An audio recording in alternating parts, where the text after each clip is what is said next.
Much love, and I'm Wayne Johnson with Doc and Queen Ministries. Got a message for you on today, but let us get started out in prayer. Dear great and wonderful Father, we thank you for allowing us to see this day. We thank you, Father God, for your love, your compassion. We thank you, Father God, for all the many things you do. We thank you, Father God, that you continue to share your word. You've given us your word, and Lord, you just ask us to be obedient of your word. Father God, we come now reading, studying, and learning your word so we can do the things that are pleasing in your sight. We thank you, Father God, for all that you do. In Jesus' name, amen. So we're going to come from Romans chapter 7. We're going to start out there. We're going to continue for the whole chapter of Romans chapter 7. And it reads, brothers and sisters, you all understand the law of Moses. So surely you know that the law rules over people only while they are alive.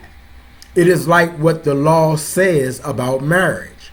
A woman must stay married to her husband as long as he is alive. But if her husband dies, she is made free from the law of marriage. But if she marries another man while her husband is still alive, the law says she is guilty of adultery. But if her husband dies, she is made free from the law of marriage. So, if she marries another man after her husband dies, she is not guilty of adultery. In the same way, my brothers and sisters, your old selves died and you became free from the law through the body of Christ. Now you belong to someone else. You belong to the one who was raised from death. He belonged to Christ. We belong to Christ so that we can be used in service to God. In the past, we were ruled by our sinful selves. The law made us want to do sinful things, and those sinful desires controlled our bodies, so that what we did only brought us spiritual death. In the past, the law held us as prisoners, but our selves died, and we were made free from the law. So now we serve God in a new way, not in the old way with the written rules. Now we serve God in the new way with the Spirit. So I'm going to stop here, 1 through 6. And this just basically tells us about the laws of Moses, and we following the laws of Moses, and we know the laws of Moses, and we should have do and go by that. But long as we were going by the laws of Moses, we were going to always be in our sinful self. And even though we're not going to truly change where we're going to be perfect, we are now created within Christ.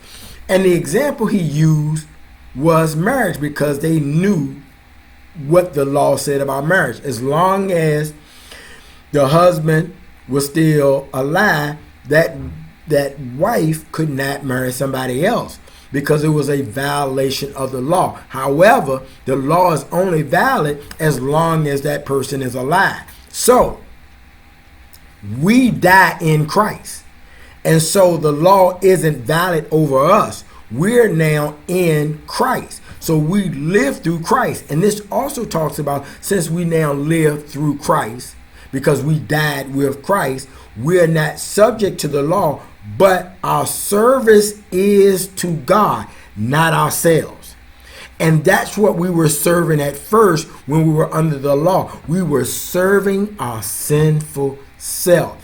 Now that we have found Christ, it is all about serving God and not ourselves, putting down our cross, taking up his.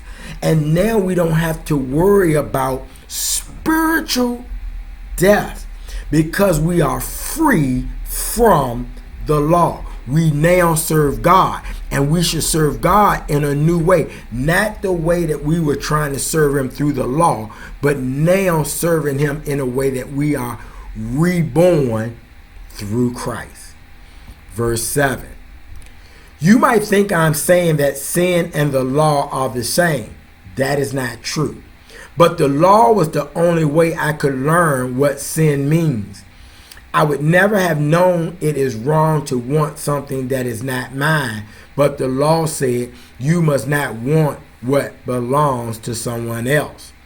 And sin found a way to use that command and make me want all kinds of things that weren't mine. So, sin came to me because of the command.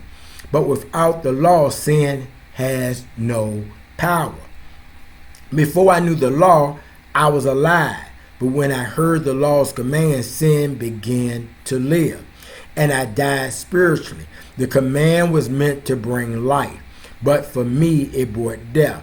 Sin found a way to fool me by using the command to make me die. Now, the law is holy, and the command is holy and right and good.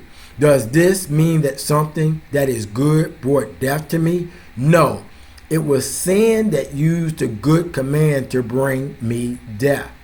This showed how terrible sin really is. It can use a good command to produce a result that shows sin at its very worst. And this just reminded me on yesterday when I was working with one of my one-on-one clients, real young, and we were out at the park playing, and he saw this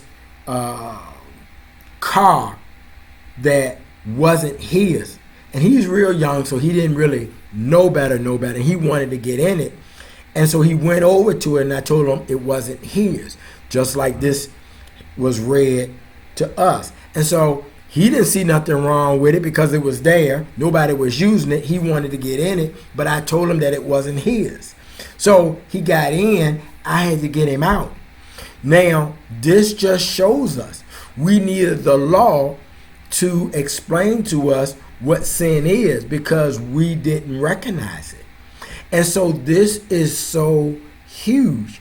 We have to understand that we have to start somewhere, and we needed the law before we got the Son, Jesus Christ. Verse 14. We know that the law is spiritual, but I am not. I am so human.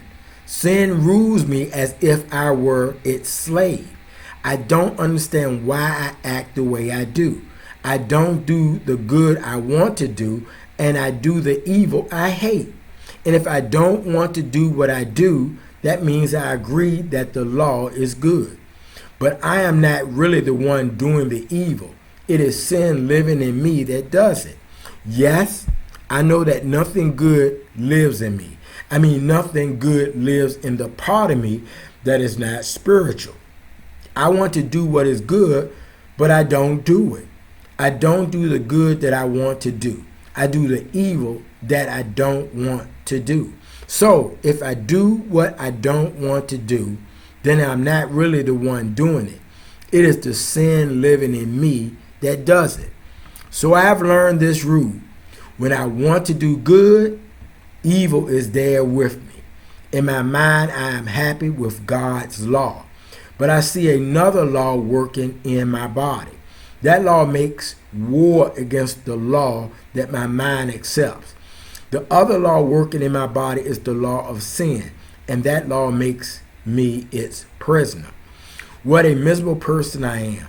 Who will save me from this body that brings me death? I thank God for his salvation through Jesus Christ our Lord. So in my mind, I am a slave to God's law, but in my sinful self, I'm a slave to the law of sin.